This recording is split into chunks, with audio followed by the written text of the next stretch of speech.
a disposición de todos,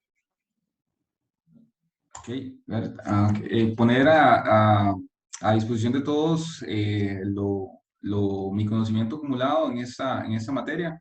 Para mí esto es de suma importancia porque realmente lo que hago es compartir la experiencia que tengo, que he acumulado con todos de una manera abierta, ¿verdad? Sin guardarse ningún secreto, sin guardarse ninguna condición que uno crea que es exclusiva para uno o para alguna compañía o para algo así. Realmente creo que más bien esto hay que hacerlo más común y generalizarlo en las charlas. Voy a compartir la pantalla para share screen. Sound, no, acá.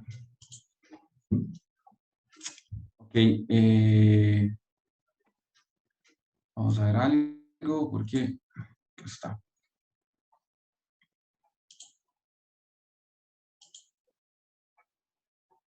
Ya. Ok, ven la pantalla, no sé si están viendo bien donde dice Sí, generalidades de césped. Sí. perfecto, sí. Ok, buenísimo. Bueno, esta charla voy a ir un poquito rápido tal vez, porque llevo bastante cargada. Vamos a tener una parte donde vamos a como enfocarnos en la parte más técnica de lo que es el césped o en general los céspedes deportivos. Y vamos a tener otra parte donde vamos a empezar a hablar de algunas recomendaciones y cosas en general. Iniciando me gustaría enseñarles algunas definiciones importantes, como por ejemplo la definición de pasto o la definición de césped, ¿verdad? Que son importantes y que de cierta manera vamos a tener que tenerlas bien claras para ir avanzando en esta presentación. Bueno, vamos a decir que pasto es una comunidad interconectada de césped adheridos al suelo por medio de sus raíces y otros órganos bajo el suelo, ¿verdad? Como la pastura, las praderas, los cultivos. Y el césped son las plantas que forman más o menos una cobertura continua que persiste bajo el corte regular y el tráfico. Ustedes van a escuchar una palabra muy común en esta industria que se llama el turf management, que es básicamente un grupo de actividades y prácticas culturales que se hacen para establecer y sostener un césped a nivel deseable de calidad. Eso depende de las variedades adaptadas al césped, de los procedimientos estándares del establecimiento del césped y también del adecuado corte, fertilización, prácticas de riego, además prácticas culturales y asociadas, y el uso de agroquímicos y algunas selecciones que hay por ahí. En general, podemos decir que los césped o los pastos tienen una parte funcional, ¿verdad? Como cualquier planta.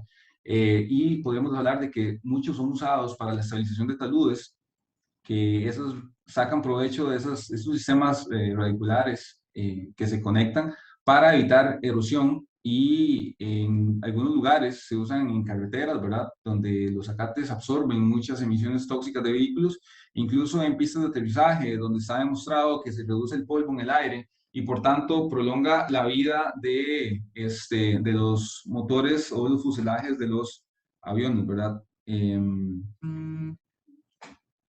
Acá tenemos un ejemplo, Vetiver, ¿verdad? Y haciendo su trabajo con el sistema radicular ahí, lo ven, que es uno de los más usados, yo sé que ustedes lo conocen.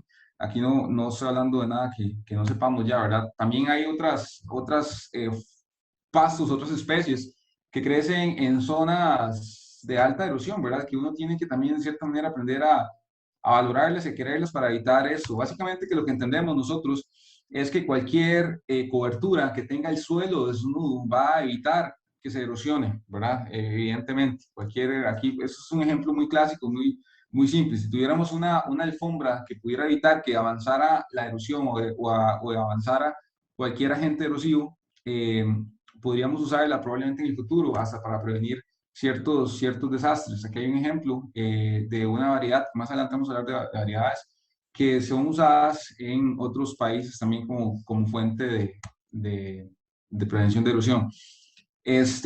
Categorías generales, estamos hablando primero que es una parte funcional, ¿verdad? Que los céspedes son usados de una manera funcional para evitar erosión. Ahora también son usados de una manera recreacional o deportiva, como por ejemplo en los campos de fútbol, en los campos de béisbol y en los campos de golf, incluso en los de polo. Y también una parte ornamental, en yardas, en paisajes abiertos, en áreas públicas y en negocios. Más que nada nosotros en la maestría, ¿verdad? Y casi siempre hemos estado enfrentados siempre a buscar coberturas que bajo ciertas condiciones se den y que de cierta manera se mantengan en las mejores condiciones y que cubran las necesidades de nuestros clientes, además de que sean bajas en mantenimiento, que tengan las características económicas que realmente, que realmente queremos para hacer la instalación de una manera adecuada y solamente una vez. Entonces vamos a hablar de una serie de características que vamos a definir qué es lo que hace que un césped tenga calidad, o cómo determinamos que un césped sea de alta calidad. Bueno, vamos a hablar de varios términos. Primero vamos a hablar de la densidad. La densidad va a ser básicamente que el número de tallos aéreos por unidad de área. Tiene que depender de la especie de césped que estemos hablando, del cultivar, de la fertilización, de la altura de corte, pero vamos a entender que hay baja densidad y alta densidad. ¿Okay? Vamos a hablar de la textura. Vamos a entender que hay una textura gruesa y una textura fina. Igual va a depender de la especie, de los cultivos, de las condiciones ambientales, la textura de un césped. Vamos a hablar de la uniformidad, ¿verdad? Que vamos a tener que hay un césped muy uniforme y hay otro que no es tan uniforme, ¿ok? Vamos a hablar del color. Y el color realmente es una medida, ¿verdad? Que podemos tomarlo, ¿verdad? Hay césped que tienen verdes y los verdes son diferentes, ¿verdad? Como lo vemos acá en la foto.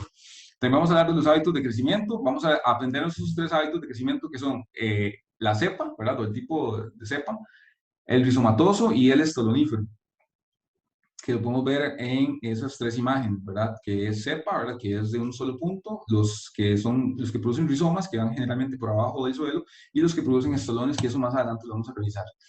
Vamos a también a decir que la calidad de un césped lo define la facilidad de corte, que la facilidad de corte es la superficie característica de un césped que afecta la calidad visual y la jugabilidad después de un corte, ¿verdad? Entonces vamos a tener césped que tienen una facilidad de corte buena y una que tienen facilidad de corte pobre o mala.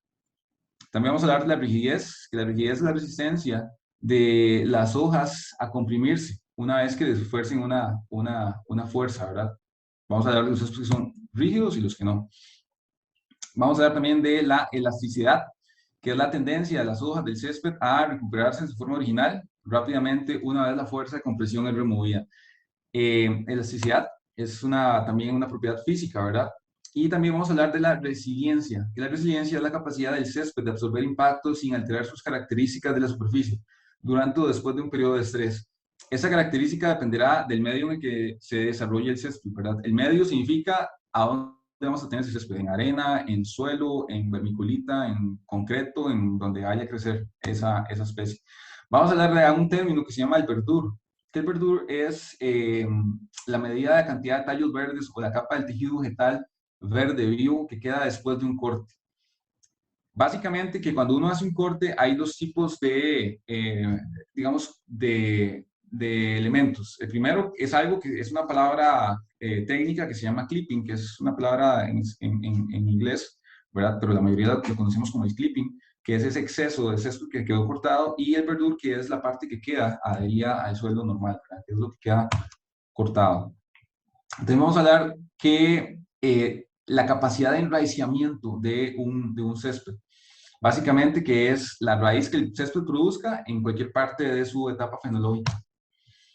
Vamos a hablar también de la capacidad de recuperación, que es cuando un césped se recupera a causa de alguna enfermedad, de insectos, tráfico, inundaciones o scalping. Scalping, después vamos a ver ese término en general. Vamos a recordar algunos términos de fisiología general, ¿verdad? Que hay plantas C3, hay plantas C4 y hay plantas CAM. Las C3 se desarrollan muy bien en ambientes frescos y húmedos. Las C4 se desarrollan mejor en ambientes cálidos y soleados. Y las CAM son las que más que nada están en ambientes cálidos y muy, muy secos, ¿verdad? Como los cactus y esas. El césped es una C3, ¿verdad? Vamos a recordar también que el césped tiene una fase vegetativa, una fase reproductiva y una fase de maduración en general, para cuando estemos hablando de algunas fases. Ok, hasta aquí vamos bien, ¿verdad? Voy a hablar un poquito de taxonomía, de las grandes familias que hay, para empezar a hablar de variedades. Vamos a empezar a hablar de variedades y con esas variedades vamos a ir describiendo todas las características deseables para nosotros al final poder discutir y decidir qué elementos nos gustaría en un césped, ¿verdad? Las familias, hay varias tribus y varias familias. Nosotros vamos a concentrar probablemente en estas de acá, ¿verdad? En este lado de acá y en las subfamilias de todo lo que es las poáceas, ¿verdad? Variedades y especies. Ok, vamos a dividir esto en especies o variedades de clima caliente y variedades de clima frío. Yo me voy a enfocar más por mi experiencia en las de clima caliente. Aún así, les voy a enseñar unas de clima frío con las que también trabajé, pero vamos a enfocarnos en las de clima caliente, que generalmente van de los 26 grados a los 35 grados centígrados. La raíz del césped puede llegar hasta 1 metro de distancia y tiene hábitos de crecimiento rizomatosos, como por ejemplo el Bermuda y el Zoysia, que ya estamos hablando de los nombres de las especies de los césped. Y tiene hábitats de crecimiento también estoloníferos, como por ejemplo el San Agustín y el Paspalo. Ok, esto es un estolones, ¿verdad? Y esto es un rizoma, o, perdón, sí, un rizoma. Ok, vamos a hablar de una variedad que se llama Bermuda, ¿verdad? Eso es un pasto, es un tipo de pasto. Yo sé que ustedes lo han escuchado por ahí. Y el género es el Sinodon. Sinodon tiene 10 especies, incluyendo algunos híbridos específicos que se usan para el césped deportivo. Nosotros vamos a enfocar en sus híbridos, ¿verdad? Que son los que tienen más valor comercial para nosotros. Eh, Básicamente el Bermuda sale de un cruce, ¿verdad? Es originario de África y sale de un cruce de Sinodon transvaliensis con el Sinodon dactylum. Y se generó un híbrido. Bueno, este es el Bermuda acá abajo, ¿verdad? Lo pueden ver. Y el Zoysia, que es otra especie que vamos a ver más adelante. Bermuda también viene en semilla y lo podemos obtener por semilla. Esta es una semilla que me pasó don Javier de Ecoverde, una compañía que también se encarga de distribuir semillas. Yo más adelante les voy a poner los contactos y la gente que se encarga de distribuir la semilla acá en el país.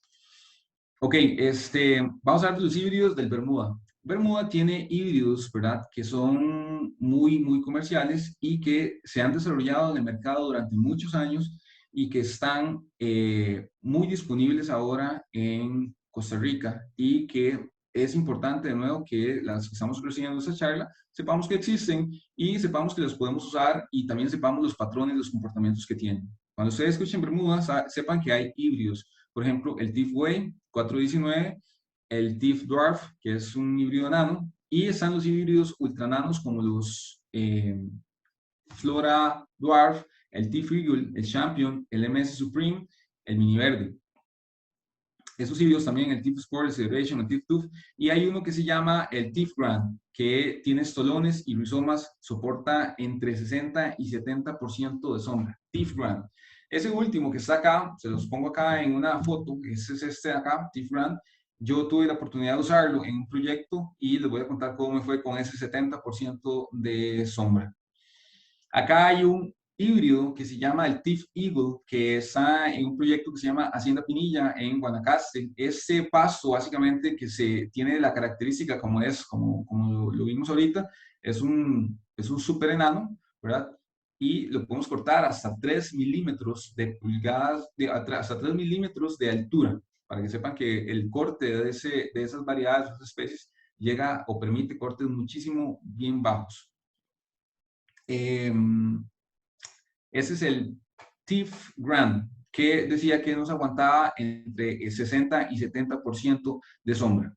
Tengan esa foto por ahí en mente, que más adelante la vamos a compartir. Seguimos con las especies. Vamos a hablar de uno de mis favoritos, que es el San Agustín, que tiene también cultivares y tiene variedades, ¿verdad? Muchas variedades muy bonitas. El Floratán, por ejemplo, que es uno de los más vendidos en Florida y que tiene muy bonita color, uniformidad y todas esas características que vimos. Esto es en un proyecto en Akbal, en México, donde teníamos puro San Agustín y fertilizábamos corte normal. Este es el Floratán, que es una de las especies más vendidas, que yo creo que no lo tenemos todavía en el país, pero San Agustín tiene todas estas variedades que están acá. El Bitter Blue, el Classic, el Floratam de nuevo. Y acá podemos ver algunas características que nos indican. Una de las características que tiene San Agustín es que en términos de altura, casi no se corta bajo. Bajo para nosotros en este mundo de los céspedes deportivos es abajo de 1 pulgada. Entonces, este césped San Agustín, ustedes lo van a ver casi siempre alto, de 3 pulgadas, 4 pulgadas. A mí personalmente me gusta entre las 4 pulgadas, dependiendo para la zona que esté, me gusta mantenerlo siempre alto. Tiene buena tolerancia al frío, algunas de sus variedades son más susceptibles o menos susceptibles a sombra, ¿verdad? Y tiene algunas desventajas, como todo césped, que hay algunas enfermedades específicas que le pegan a él, como la piricularia, que está en ese lado, también algunas bacterias. Hay una parte que se llama el scalping, que el scalping básicamente es esto que están acá, no sé si lo ven. El scalping es ese corte más bajo que provocó como un rasurado del césped, ¿verdad? Ese scalping generalmente hace que el césped se estrese y en esa zona es una zona peligrosa porque podrías cortar los meristemos del césped y podrías llegar a dañarlo realmente. El scalping es una mala práctica, pero el San Agustín casi siempre se da scalping porque a menos de que la superficie quede perfectamente regular, ¿verdad? Tiende mucho a hacer scalping por las alturas. También en la sombra, acá podemos ver algunas pruebas que se hicieron donde el césped se dejó con full sol, ¿verdad? Acá un 30% de sombra, acá un 50% de sombra, y el último un 70% de sombra. Vean ya cómo está de etiolado. Ahorita esa parte de la sombra lo vamos a ver un poquito más detallado para que podamos entenderlo. Vamos a hablar ahora del zoysia. Zoysia, yo sé que ustedes lo han escuchado y también lo han usado. Zoysia básicamente tiene varias especies, pero yo aquí voy a hablar de 3, que es Japonica, Matrela y Tenuifolia. Y de esas 3 salen diferentes cultivares, ¿verdad? Esos cultivares hay muy buenos que Zoysia ha hecho, es uno de los que más he usado y de hecho ahorita los sigo usando, creo que es uno de los favoritos míos, más que nada el toro, que ahorita lo vamos a ver más adelante, que es una mejora del Zoysia japonica. En Costa Rica cuando entró el Zoysia, entró como casi una maleza, ¿verdad? O sea, realmente el Zoysia, yo creo que cuando yo era estudiante de agronomía, me lo aprendí como una maleza, ¿verdad? Hasta después me iba usándolo hasta hace poco en ciertos proyectos, ¿verdad? Pero Zoysia es un césped muy usado en el país por su resistencia a la al pisoteo, por su resistencia a la a condiciones donde hay falta de agua, ¿verdad? Su textura del Zoysia japonica como tal no es la más deseada porque como que tiene espinas y como que se lignifica y esa lignificación produce que la gente no camine con tanta facilidad encima, ¿verdad? Pero bueno, te digo, hay muchas variedades y muchos cultivares de muy buena calidad, como por ejemplo Zoysia toro, que es el que yo uso más acá, que tiene una hoja muchísimo más ancha, es muchísimo más verde, no se hace bumpy, no se hacen bolitas de él. Cuando está más alto, no cuesta cortarlo, o sea, es un super césped, tolera condiciones de salinidad. Acá hay otra variedad de Zoysia que se llama Empire, que es muy bueno también, ese no lo he usado, el Diamond sí lo he visto, esa es otra variedad de Zoysia. Hay otra especie que se llama pasto dulce, que es Axonopus compressus, ¿verdad? Que anda también por ahí y que lo hemos usado en Costa Rica. De hecho, yo creo que ustedes por ahí lo tienen. Vamos a hablar del Paspalum vaginatum, que es una de las especies más usadas o con las que yo más he trabajado a nivel de césped de alto mantenimiento, digamos, de césped de alto mantenimiento, veámoslo así. Tiene un hábito rizomatoso y sodonífero. Una de las características más deseables de Paspalum es que soporta altísimas salinidades, ¿verdad? O sea, lugares donde está tan cerca del mar que ningún otro césped podría aguantar tanta cantidad de sal, incluso se puede regar con agua de sal, y es muy usado. Realmente Paspalum es muy usado. El Paspalum tiene diferentes cultivares y esos cultivares han sido desarrollados para buscar una alta tolerancia a la sal y darnos una super textura. ¿Por qué? Porque es un césped con características comerciales. ¿Ok? Cuando me refiero a características comerciales es que es muy usado en campos de golf y en otros lugares por su facilidad. Los siguientes sitios que les voy a enseñar son partes de esos que están acá. En inglés ustedes lo van a decir como Sea Shore Paspalum, ¿verdad? Y vamos a tener estos diferentes cultivares. El Platinum, que creo que lo tenemos en Costa Rica también, en Four Seasons. El Pure Dynasty, que ahorita se los muestro cómo se ve, y Sea Dwarf, y hay otros también que son todos estos. ¿Cómo se miden, digamos, las calidades del césped? Bueno, primero acá se está diciendo que ese es altamente tolerante a la salinidad. Tiene una textura de la hoja muy buena, ¿verdad? Un color muy bueno. Ahí vamos a ver el tema del color. Y resistencia a enfermedades, resistencia al frío y la baja disponibilidad de luz, que son características que vamos a estar repitiendo durante toda la charla. Ok, Sea Shore Paspalum, ¿verdad? Este césped tiene la ventaja de que si usted lo corta abajo, él se mantiene bajo. Si usted lo corta un poquito más alto, se adapta a esa facilidad. Diferente, por ejemplo, de el San Agustín, ¿verdad? Que acabamos de decir que él no pasa de 2 pulgadas ya, porque ya no podría rebrotar tan rápido. Paspalum sí lo hace y lo hace muy bien. Esa es una foto de este mismo parte de acá, ¿verdad? Este es el profesor Steven Brenes, que ahora es funcionario de la Universidad de y también fue funcionario de la Universidad de Costa Rica y me fue a visitar allá a México para revisar una parte de malezas. Esta es una foto cerca del nivel del suelo, realmente, para ver el corte que se le hizo al césped y para que vean las hojitas recién cortadas, porque ahorita vamos a ver corte. Color del paspalum, ese es el color, yo lo he usado también en jardinería y tiene un color muy atractivo, incluso más que el bermuda. De hecho, creo que es un césped que se ve más verde y se marca más fácil que el bermuda. Les voy a contar acá sobre el Pure Dynasty, que es una especie de paspalum. Ese estaba acá, Pure Dynasty. Ven que tiene una alta tolerancia a salinidad, ¿verdad? Otra vez. Y ok, sin más, seguimos acá. Una textura fina en la hoja. Aquí hice un pequeño zoom también para poder determinar la altura. Ven que su hojita es un poquito más gruesa. Y una de las características que tiene el Pure Dynasty es que te da esos efectos, esos colores. Bueno, les voy a contar cómo es que se hacen esos patrones de corte. Esos patrones de corte son básicamente eh, una continuidad de la dirección del corte en esas rayitas, en esas franjas que se ven de más oscuras y en las franjas más blancas. Quiere decir que esta máquina que va acá, ¿verdad?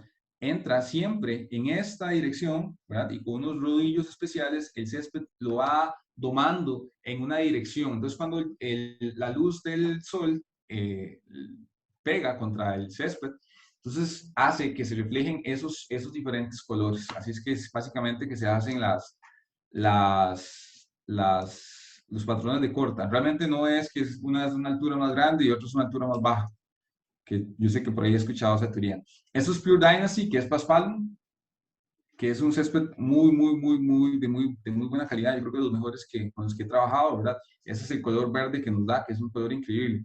Y lo que les quería contar era sobre las compañías que ya realmente existen en Costa Rica y que de cierta manera se encargan de distribuir césped.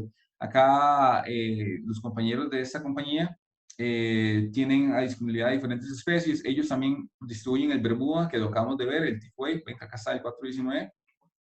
Y ellos acá ponen la forma de venta en cospes, en paletas, en bloques.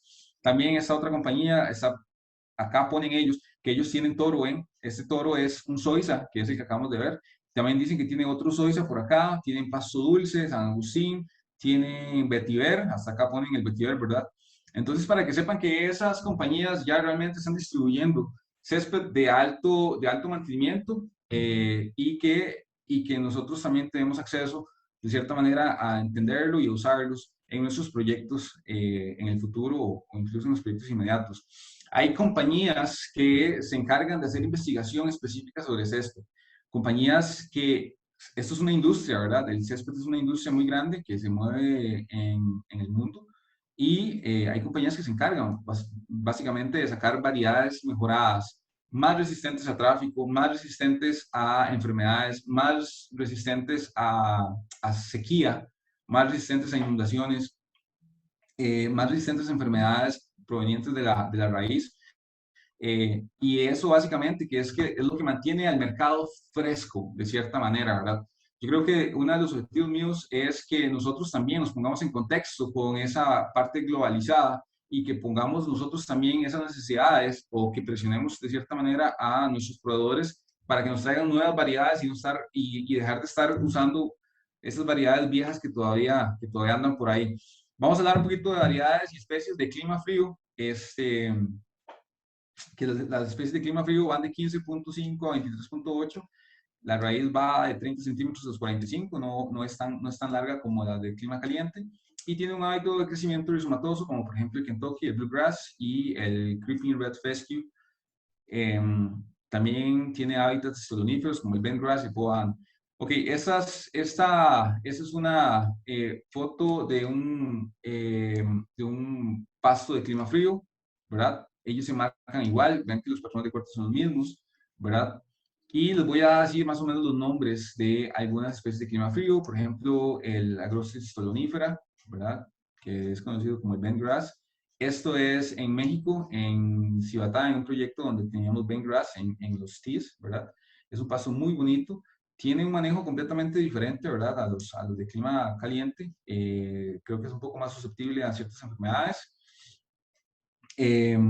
Kentucky, otra vez el bentgrass, el festuca. Con el festuca sí lo pude usar, lo trabajé en México también. Se siembra por semilla, ¿verdad? Entonces los muchachos usamos una sembradora especial y con esa sembradora va dejando la semilla distribuida de una manera uniforme en el suelo preparado, ¿verdad? Y una vez que con agua, con el riego, se establece, ¿verdad? Empieza la germinación de la semilla, que es esta primera fase de crecimiento del pasto, que es una fase vegetativa. Ahí, en este caso, esta sembradora básicamente lo que hace es poner la semilla en el suelo de una manera más uniforme. O sea, es diferente si uno va con la mano a tirarla, ¿verdad? Simplemente ya queda de manera uniforme. Tiene que quedar así porque donde sale el césped, donde sale ese pasto, ¿verdad? Simplemente sale el shoot o el rebrote con sus hojas. Él no se mueve ni camina como las otras especies. En este caso del tal fresco, ¿verdad? Que nos da ese color. Esos salen rápido, a los 22 días ya tenemos así. Y tiene una textura fina, muy bonita. Y es un poco susceptible a enfermedades, es susceptible a temperaturas altas. Eh, si hay un parche o se le hace un hueco de alguna manera, hay que ir con más semilla, ¿verdad? Y ponerlo en ese hueco para que salga otra vez un nuevo rebrote. No es que él se cierra solo, ¿verdad? Porque no tiene estolón ni tampoco tiene este, eh, rizomas, ¿verdad? Es otro pasto de clima frío, ¿verdad? El festuca rubra, pasto quicuyo, que es el Pennisetum clandestino, que yo sé que por ahí lo hemos visto y ya lo hemos usado por otro lado. Esos son los pastos de clima frío. Hay otras opciones también, ¿verdad? Que yo he visto que hemos trabajado, que son los pastos de forrajes, los pastos de corte, que también son una opción para nosotros como paisajistas. ¿Por qué? Porque están en el mercado y se pueden conseguir. Este es un pasto que se llama mulato, que se ha usado también en protección de uso en los taludes o para lugares donde quedan muy abiertas las áreas, ¿verdad? Y quedan expuestas, uno puede hacer la compra de la semilla de un pasto de forraje y ponerlo en el suelo para que rebrote rápidamente, entonces te ayude a proteger ese espacio, ¿verdad? Entonces, en lugar de tener algo en espera, estas semillas, estos pastos están hechos para el crecimiento rápido, ¿verdad? Para el ganado. Y lo mejor de todo es que ya están disponibles en el mercado, ¿verdad? También es una opción. No solamente tenemos que quedarnos con el pasto que nos ofrece el vivero o que nos ofrece el mercado de cierta manera o que nos restringe el mercado, ¿verdad? Hay otros pastos ornamentales muy bonitos. Ese es un Pennisetum que hay por ahí, ¿verdad? No voy a meterme mucho a hablar de estos. Les voy a presentar acá uno que se llama Cordgrass, que es el Spartina baqueri, que es un pasto procedente de Estados Unidos, soporta altas condiciones de salinidad, es muy bueno. Tiene una característica que se da muy uniformemente y una vez que se establece no le crece maleza, no le crece nada.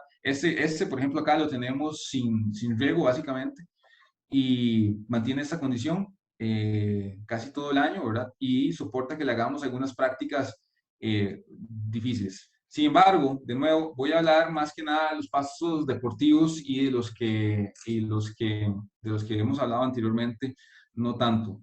Ok, vamos a empezar hablar de una característica importante que se llama la luz en el césped. Eh, ya sabemos que la mayoría de las especies, o todas las especies realmente de plantas, requieren luz. La luz tiene diferentes condiciones. Tiene intensidad, tiene calidad y tiene duración. Nosotros vamos a enfocar en esas tres ahorita. Solamente recuérdense que la luz se puede reflectar, se puede absorber y se puede transmitir. Hay transmisión de luz. Ok, ¿qué es intensidad? Intensidad es hora del día. La hora del día es baja en la mañana o en la tarde y es alta en el mediodía. Eso se llama intensidad de luz.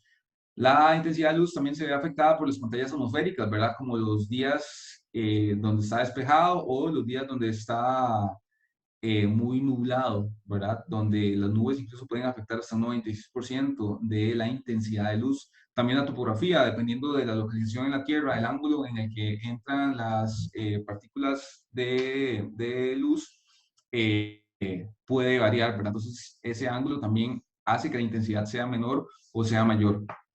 Algo muy rápido acá, para no entrar en muchos detalles técnicos. La luz tiene calidad y esa calidad va de acuerdo a, digamos que a las longitudes de onda que absorbe la planta para que la clorofila la pueda captar y generar energía. Básicamente que nosotros nos enfocamos en 400 nanómetros a 700 nanómetros, que esas son las longitudes de onda que le interesan o nos interesan a nosotros en términos de las plantas. Bueno, vamos a hablar de tres longitudes de onda, de la azul y de la roja y bueno, de la verde, pero más que nada vamos a enfocar en la azul y en la roja, que son las principales, las más importantes para que se produzca la energía que se necesitan las plantas para que produzcan la clorofila.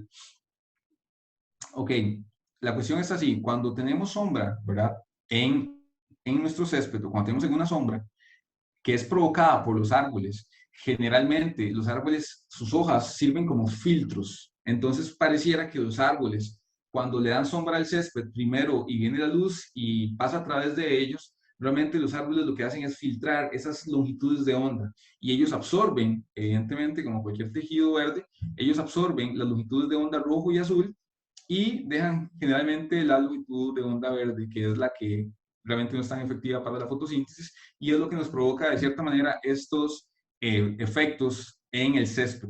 Entonces, realmente la sombra es un tema muy importante en el mantenimiento de una buena calidad de césped. Entonces, cada vez que nos enfrentemos a esto, sabemos que si hay árboles cerca, ¿verdad? No solamente hacen sombra, como uno lo conoce como sombra, sino que también reducen realmente la calidad de la luz.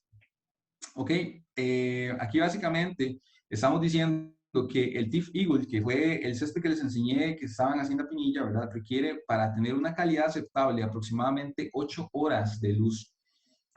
Es bastante horas de luz, ¿verdad? Son bastantes horas de luz que si está en sombra o si está en algún sitio donde no le dé directamente, pues vamos a tener problemas con temas de calidad. ¿Se acuerdan de esta foto que les dije?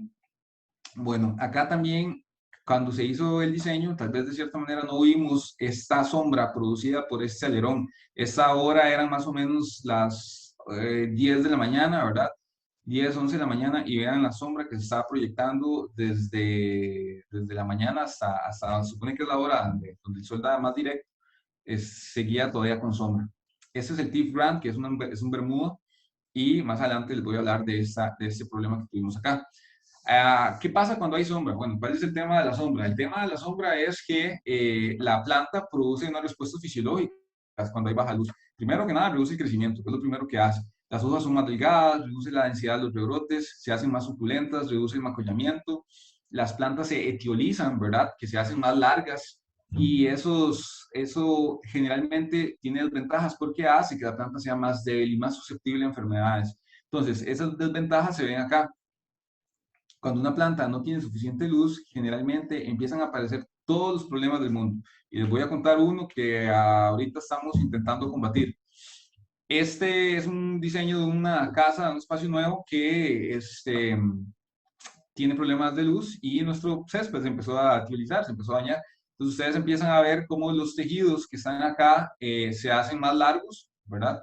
Y que básicamente las hojas son las antenas que se encargan de captar esas longitudes de onda y generar energía, ¿verdad? Entonces, si no las ven, ellos van buscando cómo acomodarse para que haya más luz. Eso es malo porque de cierta manera, si los muchachos no cambian algunos hábitos de trabajo en esos sitios, vamos a terminar dañando el césped y se va a terminar deteriorando completamente todo. Acá hay otros ejemplos cuando hay mucha sombra, ¿verdad? Más que nada producida por árboles, el césped se empieza a perder densidad y esta foto es de un problema también del césped que andamos viendo, creo que hoy.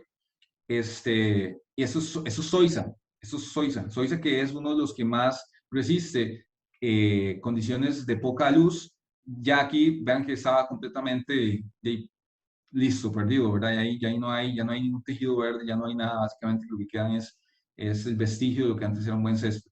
Tenemos algunos problemas como siempre y como diseñadores o como personas que están envueltas en la toma de decisiones, ¿verdad? De las casas o o de los proyectos que hagamos, eh, nos enfrentamos a condiciones donde siempre nos ponen a correr con los diseños, más que a donde la gente quiere césped, a veces es difícil, ¿verdad? Decir que no, o a veces no tenemos las características técnicas para decir, no, debajo de una mesa no se puede poner césped, porque básicamente que se va a perder con el tiempo, ¿verdad? O por ejemplo acá que hay una zona de muchos árboles y básicamente que estamos perdiendo poco a poco el césped. Esto es Paspalum, esto es Zoysia toro. ¿Qué recomendaciones? ¿Qué hacer? Bueno, hay que buscar de manera inmediata cómo promover la entrada de la luz. Hay que reducir el tráfico, significa que la gente no puede estar caminando por encima donde el césped le dan poca luz, ¿verdad? Hay que aumentar la altura de corte. Mucha gente cree que cuando el césped está así etiolizado, uno lo corta abajo y él rebrota. Realmente eso es ya para terminar de dañar el césped. Cuando el césped está etiolizado o tiene poca luz y está en esas condiciones que acabamos de ver, lo primero que uno tiene que hacer, si es que tiene que cortar, es aumentar la altura. Si estabas cortando 1 pulgada, pasar a 2,5 pulgadas. Si estabas cortando a lo que sea, aumentar siempre la altura. Reducir el riego, porque si reduces el riego, entonces también de cierta manera evitas que el césped pase húmedo durante mucho tiempo y entonces que salgan eh, problemas con hongos o con otras no sé, bacterias o cosas que están en el suelo y que solamente están esperando el momento idóneo para atacar. También reducir la tasa de nitrógeno. Si estamos fertilizando mucho y ponemos mucho nitrógeno, realmente empezamos a promover más bien que se dañe más rápido el césped.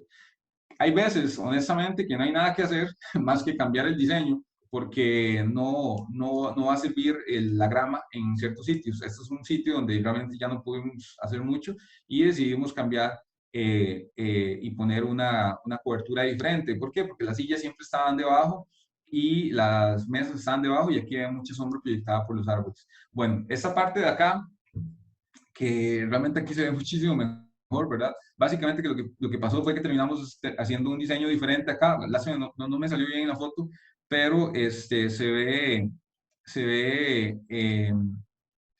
y se ve que tuvimos que cambiar esa parte donde está el alerón, ¿verdad? Donde sale, por un bordillo con una gravita y dejar solamente la parte que le corresponde al césped, donde le da la luz, diferente, ¿verdad? ¿Qué herramientas uso yo o cómo hago de cierta manera para tomar ciertas decisiones? Uso una aplicación que se llama Zoom Locator, que es una aplicación básicamente que me dice cómo se mueve el sol a lo largo del tiempo, ¿verdad? O en el sitio donde yo voy a estar y cómo se proyecta la sombra del sol que el sol produce. Eso me permite de cierta manera tomar ciertas decisiones en términos de podas de árboles, me permite tomar ciertas decisiones en especies que voy a poner, ¿verdad? En ese sitio. Y es una aplicación que vos puedes pagar es una aplicación libre, pero vale la pena hacerlo porque también es parte, yo creo que, de los diseños de arquitectura bioclimática o las cartas que uno toma para poder determinar si un diseño realmente va a ser factible o no va a ser factible, ¿verdad? Que yo creo que esa es la parte más importante y la parte donde realmente entra nuestro conocimiento profesional y nuestra experiencia en un proyecto. La luz básicamente se puede determinar, ¿verdad? En rangos de energía por medio de algunos instrumentos que están por ahí. Creo que yo tengo uno por acá. Que esos instrumentos uno los pone en el suelo, ¿verdad? Y puede medir cuánta cantidad de luz realmente le da al césped en esta zona. Bueno, eso tiene unas medidas, no voy a entrar mucho en detalles, y podemos calcular algo que se llama la integral de luz diaria. La integral de luz diaria básicamente es cuánta energía o cuántos fotones ocupa ¿Cuánta energía requiere ese césped para mantenerse en condiciones estables? ¿Se acuerdan de la primera, de la variedad que les enseñé donde estaba el alerón que tenemos que cambiar? El Tiff Grand. Bueno, el Tiff Grand, que es un Bermuda que está acá, requiere 19.9, ¿verdad? Moles por metro cuadrado por día para poderse mantener en condiciones estables. O sea, quiere decir que la energía que él requiere es muchísimo mayor que, por ejemplo, que un Zoysia japónica. Lo ven acá abajo, que requiere 10.3. Quiere decir que cuando compramos el Tiff Grand, ¿verdad? En aquel proyecto que les enseñé, y sabíamos que había sombra, de cierta manera tuvimos que haber pensado en que realmente nos servía tal vez un Zoysia, incluso este Zoysia matrela que está acá, que tiene 10.8, en verano, ¿verdad? Requiere menos energía que un Tifway, que es un híbrido del Bermuda, que ya también lo vimos, en comparación con el Tiff Brand que fue el que usamos. Pero bueno, realmente todas las especies requieren mucha luz, ¿verdad? En promedio, la cantidad de fotones fotosintéticamente activos que requiere un césped es bastante alto. Entonces, realmente, cuando ustedes hablan con un experto en pastos, con un experto investigador y preguntan cuánta luz requiere un césped, va a decir la que se pueda, la mayor cantidad de luz que se pueda. Y eso es, digamos, como la lección más importante que les puedo dar. En tema de manejo de agua, que también es otra parte importante, hay un montón de cálculos que se hacen para poder determinar cómo vamos a regar nuestro césped, ¿verdad? Y ese cálculo de agua se hace con algo que se llama la evapotranspiración, que básicamente es la suma de la evaporación del agua más la transpiración del cultivo. A eso también hay que agregarle si la precipitación es alta o no es alta en el sitio, ¿verdad? Hay un montón de coeficientes, pero al final de cuentas lo que quiero que entiendan es que el césped requiere un óptimo de agua, ¿ok? Para que esté bien. Entonces, los óptimos de agua dependen de la variedad del césped y dependen de muchas condiciones. Entonces, ya dijimos que hay césped que resisten muy bien inundaciones, que resisten agua, que resisten diferentes condiciones y de cierta manera también resisten sequía, pero tampoco son plantas CAM, ¿verdad? Para resistir tanto. Entonces la uniformidad del riego es súper importante para evitar daños contundentes o daños finales en el césped. ¿Por qué? Porque cada vez que empiezas a tener parches de falta de agua, más la parte de la sombra, ¿verdad? Más otros temas del diseño, empiezas a tener problemas de manejo. Y al final de cuentas, todas estas partes o todas estas zonas que les estoy enseñando van a requerir una solución completamente diferente de la solución inicial. Entonces, básicamente, que todo eso, por ejemplo, este sitio de acá que tiene árboles, tiene sombra, no tiene agua, había césped ahí en algún momento, pero el césped terminó ya terminó por morirse, básicamente. Entonces ahora aquí hay que buscar otra solución y hay que gastar otro presupuesto y hay que invertir más recursos en eso, ¿verdad? Cuando se pudo haber hecho mejor desde el principio. Bueno, ¿cuándo es mejor regar? ¿En la mañana o en la noche? Bueno, en general es mejor regar en la mañana. ¿Por qué? Porque la cantidad de horas de que el césped esté con humedad y que sea propenso a enfermedades es muchísimo menor. Así que es mejor regar siempre en la mañana, ¿ok? En general. Vamos a hablar un poquito de los cortes y de alturas. Disculpen que haya tan rápido, pero quiero lograr terminar las diapositivas, que ya me faltan pocas. Cortes de altura. Bueno, los cortes de altura son una de las partes más importantes, porque en cortes vamos a hablar de frecuencia de corte, vamos a hablar de equipo de corte, vamos a hablar de qué tanto resiste el corte nuestro césped, ¿verdad? Tenemos diferentes alturas de corte. Generalmente las alturas de corte en el césped las vamos a manejar en pulgadas. Entonces, hay una teoría, una máxima que dice que si nosotros cortamos continuamente o con una frecuencia muy continua, ¿verdad? Realmente el césped no va a tender a echar raíces más profundos porque va a agarrar esa energía para generar nuevos rebrotes, ¿verdad? Que si nosotros cortamos un poquito con menos frecuencia, entonces igual vamos a buscar más profundidad. Esa es una de las teorías que hay. ¿Qué tipo de podadoras tenemos? Tenemos podadoras de carretes, ¿verdad? Como esta que está acá, que eso básicamente tiene dos cuchillas. Una cuchilla que se llama el bend knife, que es una cuchilla que va afilada en una dirección, y una cuchilla que se llama los drills o como les dije acá al principio, de carretes, ¿verdad? Y esos carretes hacen un corte como si fuera una tijera, como si ustedes fueran a cortar con una tijera. Entonces, básicamente que eso simula realmente cortar una tijera, como una tijera el césped. Súper afilado y súper preciso. Ese es un equipo profesional, de uso profesional. Ven aquí justamente es donde entra el césped y es donde realmente se produce el corte. Les voy a enseñar acá esa máquina de acción, que básicamente es como una máquina de empujar normal, que tiene su propia tracción, quiere decir que va a su propio ritmo. El muchacho no va empujándola, sino que la máquina lleva su propio ritmo a una velocidad determinada ya, y ese corte hace que quede uniforme completamente el corte, ¿verdad? No es como una máquina que no tiene tracción, que uno va empujándola a como uno puede, ¿verdad? Y este equipo es para cortar a alturas mucho menores a 6 centímetros, perdón, 6 milímetros, 5 milímetros, estamos hablando de milímetros de altura, ¿verdad? También hay equipo rotativo, ¿verdad? Que básicamente que el equipo rotativo son esas cuchillas que ya ahí dejamos de hablar de los reels, dejamos de hablar de esa precisión o de ese filo tan grande que hay, pero hay una gama bastante alta. Este es el Soiza Toro cortado con una máquina rotativa, ¿verdad? Bastante buena. Hay otras especies de otros tipos de máquinas rotativas, como por ejemplo las de cero giro o de giro cero. También de 3 cuerpos, rotativas igual de cuchillas, ¿verdad? Eso es un San Agustín, eso es en México. Una de giro cero, ¿verdad? Una Z Master Toro, de muy buen nivel. También hay otras para cortar en puntos más difíciles, que es también rotativa, que es un equipo, que son equipos que también están disponibles en el mercado y que de cierta manera, pues también uno puede usarlas, digamos, si quisieras hacer un diseño con el césped, con ese tipo de inclinaciones, ¿verdad? El tema de las rotativas es que generalmente el corte de ellas no es tan bueno. Entonces, eso es un corte, esta es una foto de un corte de rotativas después de haber pasado. Vean cómo quedaron reventadas, básicamente, que las hojas en la parte de arriba. Y eso trae problemas. ¿Cuáles son los problemas? Bueno, que si le sumamos que hay mucha humedad, si le sumamos que hay todas las cosas que acabamos de ver, el mal riego, ¿verdad? Si le sumamos que hay sombra y si le sumamos la humedad más el mal corte, básicamente lo que vamos a tener es un montón de enfermedades creciendo en ese césped.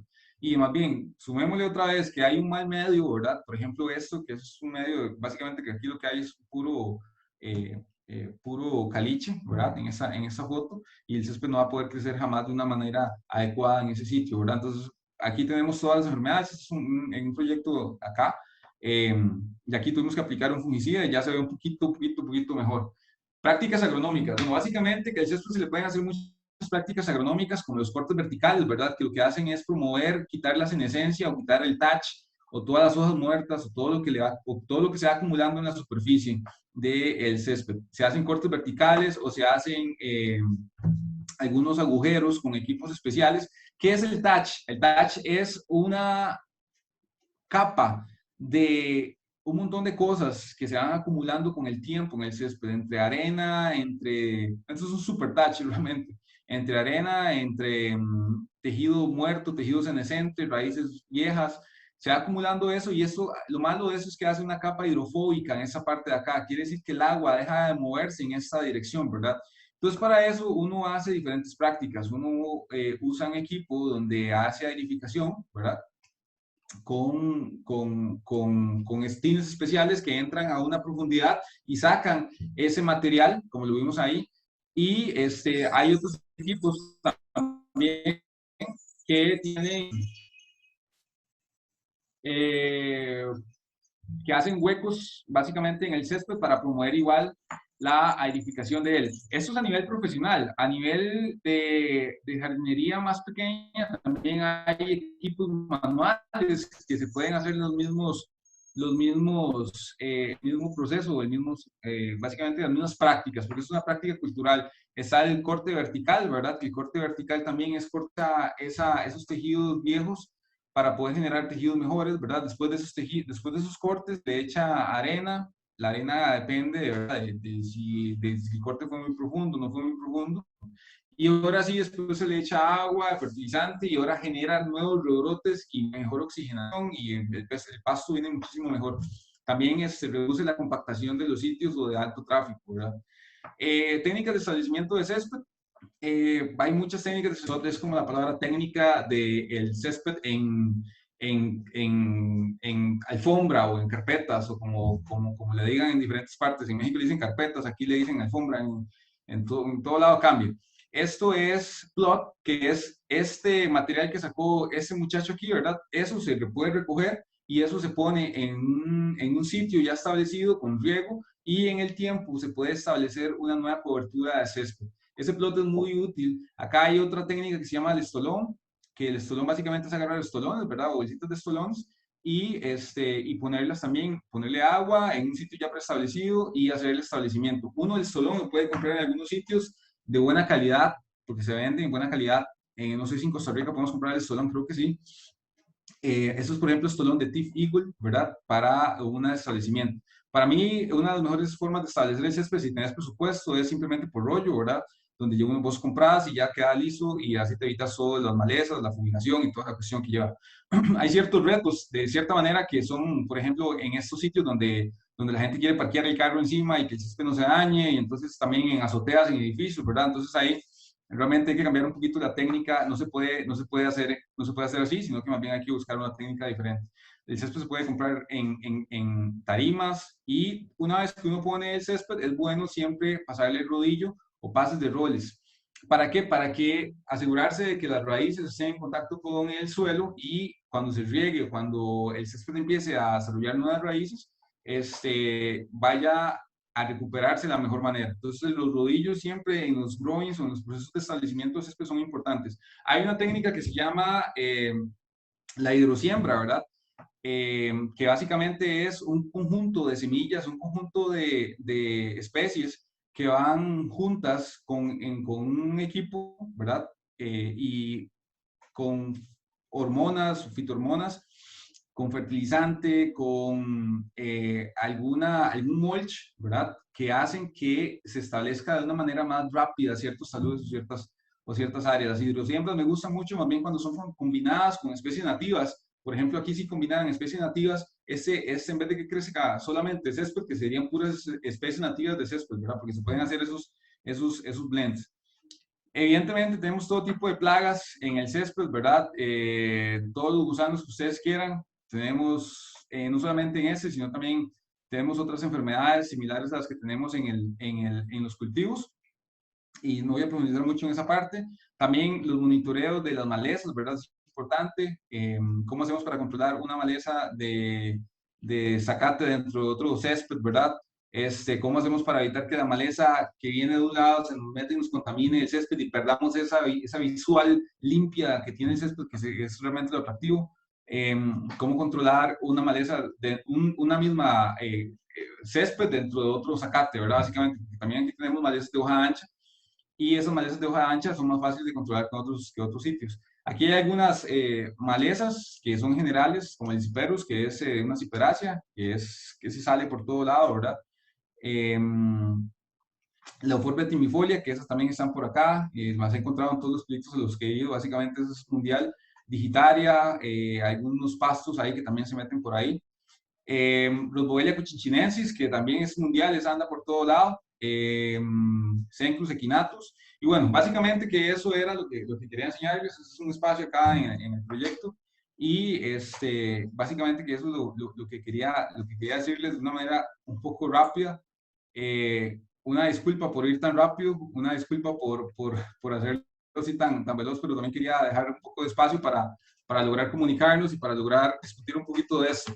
Yo creo que mi propuesta básicamente es lograr poner toda esa información que nosotros tenemos, o que de cierta manera hemos ido recopilando en diferentes proyectos, y ponerla al servicio de todos. O sea, creo que todos los que trabajamos en paisajismo, y todos los que trabajamos en golf, y los que trabajamos en estas áreas, tenemos que tener eso de código abierto. Aquí no hay secretos, aquí realmente es compartir con todos y acelerar más bien los procesos de importación, los procesos de semillas, las nuevas tecnologías que hay en otros lugares. Presionar a nuestros proveedores para que nos entreguen la mejor semilla, para que nos entreguen la última en la tecnología, y no estar en la cola de eso. ¿Por qué? Porque si de cierta manera nosotros presionamos en esa dirección, vamos a tener más herramientas y más recursos para cuando diseñamos, para cuando queremos resolver algún lugar o algún sitio, ¿verdad? Realmente es el espíritu de eso. No es tampoco que nos convirtamos en expertos en el césped, ¿verdad? Del día a la mañana, pero sí saber que si todos nos ponemos de acuerdo y sabemos que en nuestra paleta, aparte de ciertas especies, tenemos otras más que están por ahí, ¿verdad? Y que podemos resolver un sitio de una mejor manera y que al final de cuentas eso va a entregar un mejor proyecto o un producto de mejor calidad, pues también es bienvenido. Bueno, muchísimas gracias, Javier.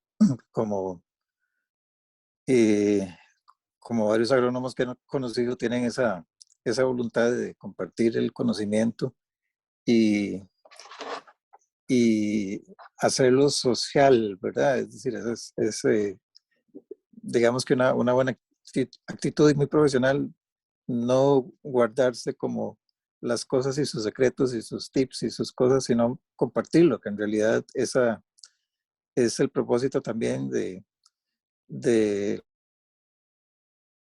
aprendizaje, que por eso me pareció como excelente que aceptaras esta invitación y realmente fue un despliegue de información y de conocimiento que nos es muy útil. Lo que quería era dejar, ya sea que puedan escribir en el chat o si no, hacerlas directamente a Javier, abriendo su micrófono y todo. Creo que oportunidad de, de que se resuelvan dudas, de que inclusive algunos consejos, etcétera, que pudiera darnos.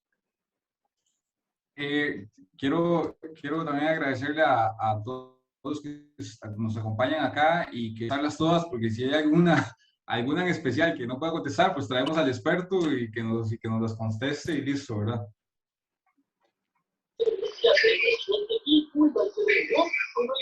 Javier, yo tengo una consulta, no sé si me escucha. Claro. Básicamente, bueno, yo vivo en Ciudad Quesada, San Carlos, y tengo pasto dulce en un área de 2.000 metros cuadrados, pero he tenido problemas con plagas, jogoto, una palomilla blanca pequeñita y otros. Y bueno, en algunas áreas que está compactado el suelo, el pasto dulce se torna amarillento, como seco, como forma una capa como seca debajo de la película de pasto, que llega a perderse inclusive. Y ahí viendo el tema de la explicación suya de la aireación, de la preparación del suelo que es necesaria para que profundicen las raíces, yo me imagino que el problema va por ahí. No sé al respecto. Bueno, tengo también algunos bejuquitos de hoja ancha que se están metiendo. Sopla mucho el viento, entonces me trae semillas de otros pastos y entonces de repente veo algún tipo de especie ahí invadiendo, ¿verdad? Y echando semillas, entonces los saco con un machetito de suelo, de raíz, y lo echo a un balde, lo extraigo y lo tiro afuera, pero aún así persisten nuevos rebrotes o nuevas semillas, ahí van. No sé si hay algún tipo de insecticida o algún tipo de herbicida para ese tipo de pastos, o solamente es sacándolo manualmente. Claro, claro. Muchas gracias por la pregunta, Luis. Yo creo que bueno, les voy a dejar mi correo por aquello de que quieran compartirme alguna otra pregunta o foto. A veces es más difícil, así ¿cómo es que se llama? Sin ningún recurso, pero Luis, generalmente los problemas en el césped no están asociados a una sola cosa. Realmente no es como que sea la maleza o el jogoto o la sombra. Casi que siempre es un cóctel de cosas. Y ese cóctel de cosas hay que atacarlo siempre de una manera integral, ¿verdad? Básicamente que tendrías que revisar tu plan de mantenimiento de descompactación, tendrías que revisar tu fertilización, la sombra del sitio, tendrías que revisar si la plaga es persistente durante todo el año, ¿verdad? ¿Qué plaga es la que te está llegando? ¿A qué altura estás cortando incluso el pasto dulce, ¿verdad? Y nada, o sea, básicamente que eso que vos decís, intentar que no se te llene mucho de malezas. Una vez que arrancas las malezas, le puedes agregar suelo composteado, ¿verdad? Que eso ayuda muchísimo, muchísimo a que termine de cerrar el pasto dulce. Y esas son prácticas que puedes hacer desde tu casa. Realmente no ocupas a un experto para que te vaya a ayudar a deshiervar o a descompactar o a agregarle suelo con arena. Incluso la arena o el suelo mezclado que no se compacta tanto como el suelo en sí. A veces es mejor agregarle arena con compost que solamente tener suelo en ese caso. Muchas gracias. Bueno, muy bien. Hay una pregunta de Ricardo Sánchez que dice que en nuestra empresa vemos todo lo que es riego. Personalmente veo la parte de paisajismo. Mencionaste que la mejor hora para regar es en la mañana, pero, pero ¿qué tan en la mañana se recomienda? Ya que siempre el sol comienza la evapotranspiración y se tendría que regar de más para aplicarle la lámina de agua que el césped realmente necesita. Claro. La verdad, siempre los dejo con timers programados para horas de la noche, ya que es donde se realiza el mejor intercambio gaseoso con el medio. Claro, claro, no, buenísima observación. Realmente les digo que en césped o en grama, entre decidir si queremos humedad o queremos que esté seco, es mejor que esté seco, ¿verdad? Porque si hay mucha humedad, vamos a tener muchos problemas con hongos y con otros daños que hay por ahí. Pero evidentemente, si estamos hablando, por ejemplo, de un campo de golf donde nuestros jugadores juegan desde las 6 de la mañana, ya tenemos gente en el campo, ¿verdad? Evidentemente no puede estar por dentro de la regar a esa hora. La idea de esa frase que dije ahí, que no es compartida no solamente por mí, sino que por los que realmente están en ese estudio, es que evites que el césped esté en humedad durante muchas horas en la noche. Ese sería el chiste. Entonces, evidentemente, en una casa también, y los clientes, los dueños de una casa, pues salen a jugar con sus hijos, salen a hacer sus actividades en el día. Entonces, en el día realmente tampoco como que se puede regar de una manera tan fácil, ¿verdad? Obviamente tiene que depender mucho del sitio, pero lo que realmente busca el espíritu de esa frase es evitar que nuestro césped esté con humedad menos horas. Entonces, si tienes que regar a las 3 de la mañana para que ya a las 5 esté mejor, pura vida, ¿verdad? Pero básicamente de eso se trata, de eso se trata el consejo. Eso es, básicamente. Muy bien. Julián Martínez dice, buenas noches, sobre la baba de culebra. ¿En el zacate existe algún producto que se pueda usar? Ajá, sí, baba de culebra es un daño que produce un cercopide, que es prosapia. Es generalmente fácil de controlar con insecticidas de cipermetrinas, ¿verdad? También hay algunas prácticas que se hacen, como la aplicación de urea, o simplemente la exposición de esa especie a la luz hace que se controle por sí misma. Tendrías que ver el daño económico, ¿verdad? A ver si justifica la aplicación de un insecticida como tal, ¿verdad? Tendrías que ver si es mejor a veces hacer alguna práctica cultural, ¿verdad? Antes de hacer la aplicación. Pero realmente sí hay que tomarle el monitoreo a esa especie, a Prosapia, ¿verdad? Que también hay mucha literatura de control de Prosapia en pasturas, en el MAC y en la Universidad de Costa Rica. Muy bien. Bueno, como eso es el curso de producción y enfatizamos mucho este semestre en el diseño de parques urbanos, entonces quería un poquito reforzar los criterios para la escogencia de un zacate en un espacio urbano, sobre todo que uno sabe que el mantenimiento es muy irregular o no se le da el mantenimiento como el de una casa, por decir así. Entonces, es un poco que nos expliques cómo criterios para escoger los zacates en ambientes urbanos y también lo que tiene que ver con bitácora de mantenimiento, cuáles son, digamos, esa agenda, digamos, esa trayectoria que tienen que tener los zacates para tenerlos con buena calidad y exitosos. Claro, claro. Bueno,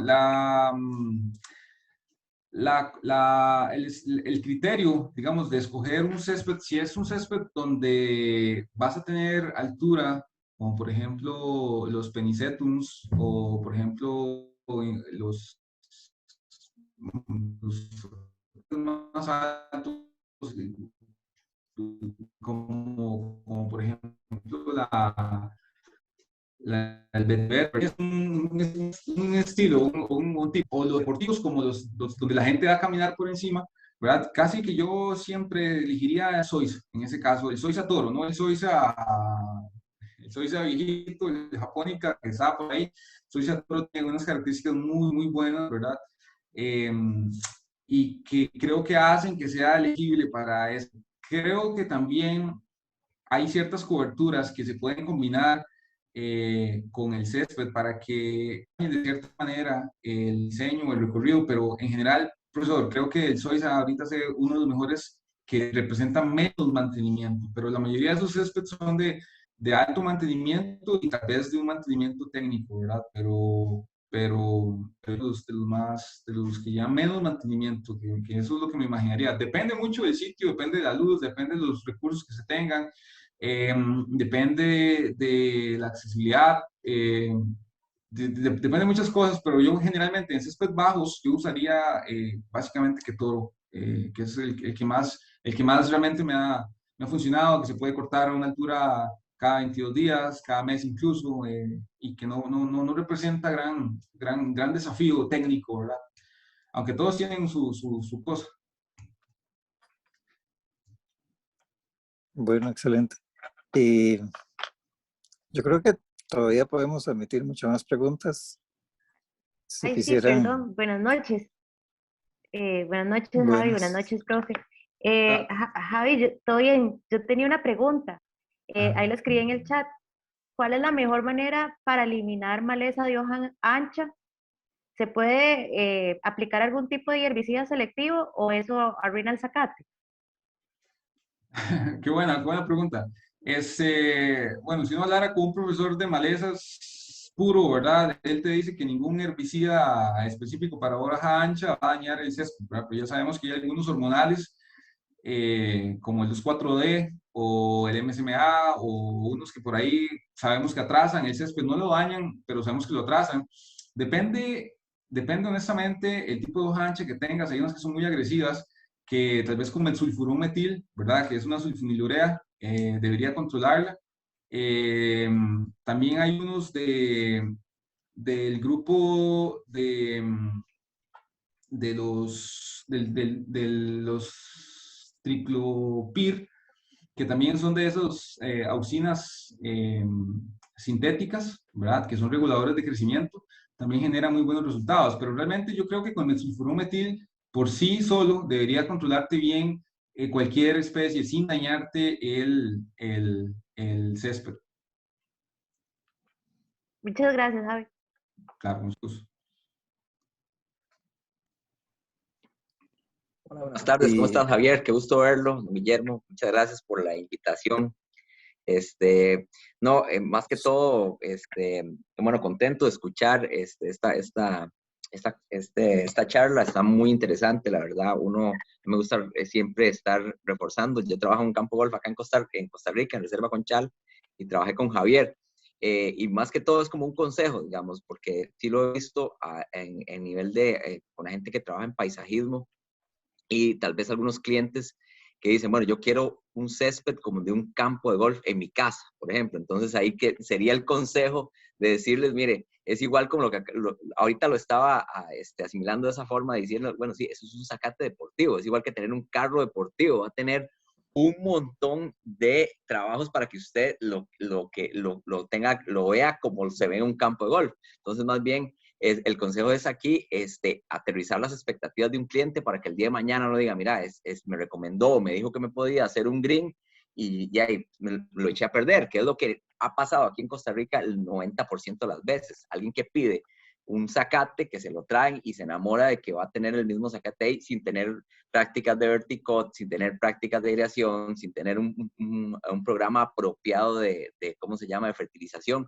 O sea que si acompañado a esto de tener un zacate de esta calidad debería haber un consejo, digamos, o una empresa que le vaya a dar ese mantenimiento. Y si el cliente quiere hacerlo, o es apasionado de ese tipo, debería de comprar las herramientas básicas para poder hacer todas estas prácticas agronómicas que al final son los que le van a dar la calidad al césped. Entonces, básicamente lo que yo siempre le he dicho a los clientes es, lo que usted ve encima es lo que se hace debajo del zacate. O sea, yo agarro ese cuadro de zacate, me lo llevo para mi casa y en un mes ya lo perdí. O sea, si yo no le hago las prácticas, hay que tenerlo muy claro con los clientes y como dijo Javier, bueno, tener claro de la cantidad de luz que va a recibir. O sea, son zacates muy sensibles a la cantidad de agua y cantidad de luz. O sea, y antes, mucho antes, cuando yo comencé en este negocio, cuando un césped se ponía débil era meterle agua y abono, todo lo que se pudiera. Entonces, eso ya nos damos cuenta que más bien hace lo contrario. Entonces, más que todo, como un consejo hacia todos los que estamos acá, digamos que muchas veces los clientes no entienden el nivel de mantenimiento que pueda tener un zacate para verlo como uno lo ve, inclusive hasta un estadio actualmente. Claro. Y no, ese es básicamente mi comentario y de verdad, gusto saludarte, Javier, por este medio. Igualmente, Carlos. Qué bueno escucharte. Sí, yo creo que realmente digamos que la responsabilidad también de cierta manera es de aterrizar el cliente, pero también hay que buscar la manera de poder acelerar que nuestros proveedores que nos dan el servicio de jardinería, ¿verdad? Ellos se hagan más técnicos, se hagan más especialistas, tengan mejores equipos, tengan más máquinas, tengan más conocimientos y nos puedan dar un servicio de alta calidad, que es el servicio que andamos buscando, ¿verdad? Ya no es el servicio de que uno le paga 5.000 colones a un mano para que venga a cortarle el zacate y después se va y vuelva a los 15 días, ¿verdad? Realmente ya andamos buscando un nivel más estandarizado, que en Estados Unidos ya se da, que en Estados Unidos ya lo usan, que en Estados Unidos tienen un montón de compañías que se encargan de hacer eso a ese nivel. Creo que Costa Rica también nosotros tenemos que presionar y buscar generar más esa presión. ¿Para qué? Para que haya más demanda en el mercado de esos servicios profesionales. Si hay más demanda en el mercado, los costos bajan más, la gente accede más a eso, la gente pide cada vez más eso y entonces se estandariza a un mercado más simple, ¿verdad? Entonces yo creo que realmente comparto totalmente la reflexión de Carlos, ¿verdad? Creo que yo cada vez que expongo, cada vez que hacemos un diseño un nuevo, ¿verdad? Que generalmente siempre nos aseguramos de que nosotros tenemos todo el conocimiento técnico, ¿verdad? Y las herramientas para poder entregar al cliente un producto final acorde a lo que nos solicita, porque también a veces es peor hacer un proyecto, un proceso, ¿verdad? Y después decir, nos equivocamos en esto, entonces ahora sí tenemos que reversar y cambiar todo y cambiar el diseño, entonces es más caro y es más todo, pero bueno, es parte, yo creo, de la filosofía de la charla. Bueno, ¿y alguna otra pregunta? Por lo menos, bueno, a mí me gustó que se refiriera, digamos, a esos zacates rústicos altos que yo no sabía que inclusive los de forraje pudieran tener tan buen efecto y en paisajismo. Yo pienso que tal vez deberíamos comenzar un día para ver cuáles son esos, dónde se consiguen y hacer unas pruebas. Me parece que es una buena opción de zacates que no haya que estarlos cortando tan frecuentemente y además que dan un efecto, sobre todo en grandes extensiones, que no van a ser tal vez de uso cotidiano. Entonces, Claro. La experiencia, un poquito que nos contes esa experiencia. Sí, bueno, básicamente es cada vez que se hacen bermas o se hacen taludes, ¿verdad? Y no tenemos, y son muchos metros cuadrados y no tenemos los recursos para hacer un growing en una berma o un talud, y lo que buscamos siempre es un césped, una cobertura que crezca muy rápido, que sea la primera fase, ¿verdad? Que nos evite todos los problemas que tiene un talud desnudo. Y después venimos con una segunda fase, que sea, digamos, ya los árboles, las otras alturas, los diferentes niveles que podría tener un talud o una berma. Entonces, los césped de forrajes de la familia de las braquiarias y las familias de los panicum, ¿verdad? Ya están hechos para crecer rápidamente, o sea, se establecen rápido, establecer un potrero es rápido. Entonces, de cierta manera que cuando eso se mezcla, cuando esas semillas se mezclan con la técnica de la hidrosiembra o se mezclan de una manera adecuada o se escogen las variedades de una manera adecuada, hacen realmente un buen trabajo, hacen un trabajo increíble. Y de nuevo, es algo que está en el mercado ya, que existe en el mercado, que hay todo un mercado disponible para eso y que de cierta manera es más fácil apalancarse o ayudarse en esas especies que ya te digo, son de bajo mantenimiento, están probados, hay especies para sitios, ¿cómo es que se llama? De condiciones de poca agua. Por ejemplo, hay un pasto que se llama el Brachiaria rusiciensis, creo que es el mulato 2, mulato 1, que son especies que se hicieron para aguantar condiciones de sequía, ¿verdad? Que se usan mucho en Guanacaste, por cierto.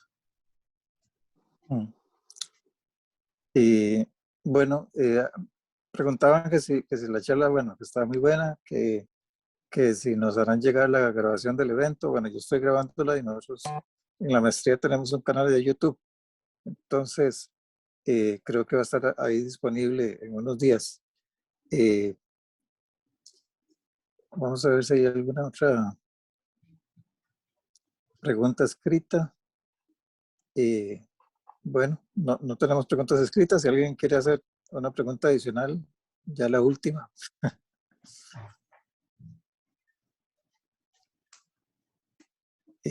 Bueno, yo realmente les agradezco mucho, profesor, por la invitación. De nuevo, detrás de esto hay muchos profesionales de un muy buen nivel, de una categoría muy alta. Si hay necesidad de hacer algo más específico para algo, podríamos hacerlo realmente. Y ya te digo, la idea de esto es hacer todo lo que hacemos nosotros en esta industria de código abierto, para que no haya secretismos, para que no haya exclusión, ¿verdad? Que digan que solamente la gente de ciertos sitios se saben eso, ¿verdad? Sino también, de nuevo es como buscar ejercer presión en un mercado que le hace falta más componentes, ¿verdad? Uno como paisajista tampoco se puede ver tan limitado a simplemente lo que te ofrece 2 viveros, 3 viveros, ¿verdad? Sino que también, de cierta manera, tenemos que ponernos de acuerdo y presionar y buscar incentivos, incentivar y de cierta manera cambiar un poquito las circunstancias del mercado, ¿verdad? Hacernos más especialistas, unirnos más con otros profesionales para poder generar mejores productos y que esos productos dejen huella y que sean de calidad. ¿Para qué? Para que entonces abran el mercado a más cosas y entonces así es que se cambia toda una cultura de consumo y de uso. Pero bueno, eso es como más la filosofía que la parte técnica. Muy bien. Sí, totalmente de acuerdo. En la maestría, digamos, nos proponemos dar la información más actualizada, más pertinente, sobre todo formación de criterio, lo que usted habla, y en realidad nos hace falta mucho lo que dice usted de presionar a la gente que está en el mercado, de presionar a la gente que está ofreciendo servicios para que realmente las opciones que se plantean en cualquier proyecto sean las mejores y las más recomendables. Entonces, pero eso necesita estudio y necesita, y si está bien, tal vez no tenés tiempo como para estudiar zacates y de todas las técnicas, pero sí tenemos contactos profesionales que podemos empezar a activar y a generar. Y eso, por supuesto que cuando hablamos de una recomendación calificada, ya ahí las cosas cambian y mejoran para bien. Entonces, Javier, bueno, un abrazo y estoy sumamente agradecido de que nos haya dado esta información tan profunda, esta información tan técnica y tan profunda. Y estás invitado siempre, bueno, por lo menos con mi curso de producción, a, a ampliar, digamos, si los estudiantes tuvieran alguna duda, se los podemos hacer llegar al correo, que yo sé que siempre va a ser bien atendido por Javier. Entonces, muchísimas gracias y buenas noches. Muchas gracias, Guillermo. muchas gracias a todos. Sí, perdón, Carlos. Y Javier, me gustaría, antes de cerrar el contacto, me gustaría, bien sea de Javier sea el correo o algún medio en el que uno le pueda contactar. Y lo otro es que esta reunión me la compartió un compañero de Javier en la OCR y por eso me conecté. Pero ¿cómo haría yo para poderle dar seguimiento? Porque me interesa sobremanera este tema de los paisajismo, soy un obsesionado con el tema de los pastos, de las zonas verdes y esto. Y de hecho ahorita, este sábado empiezo un curso de paisajismo con la Universidad Creativa que matriculé. Y eso denota el interés en el tema. Entonces me gustaría como darle seguimiento, no sé si en Facebook o en algún otro lugar donde yo pueda estar al tanto de la próxima reunión que puedan organizar para enlazarme también. Claro, tenemos en la maestría profesional de paisajismo y diseño de sitio, una página en Facebook que se llama así, Maestría en Paisajismo y Diseño de Sitio, e igual en Instagram. También ofrecemos, sobre todo en Instagram, lo usamos más como para, digamos, dar, por decir así, hacer publicidad o divulgación de este tipo de contenido.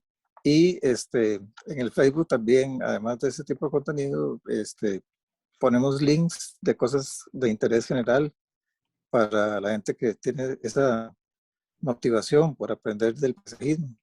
Entonces, excelente. Yo pienso que esa es una forma en que uno empieza. Es decir, yo estudié como arquitecto, me formé como arquitecto, pero a partir de la graduación uno empieza con esa inquietud de ver lo verde, de ver otras opciones de diseño. Entonces es interesante porque se amplía totalmente el panorama, escuchar fundamentalmente cuestiones técnicas y leer y ver canales de YouTube adecuados, digamos, con gente profesional es una manera de aprendizaje, digamos, por decirlo así, autoaprendizaje, que puede ser también una buena técnica de acercamiento a la profesión. Entonces, bueno, muchísimas gracias y buenas noches. Gracias a todos. Bueno, hasta luego.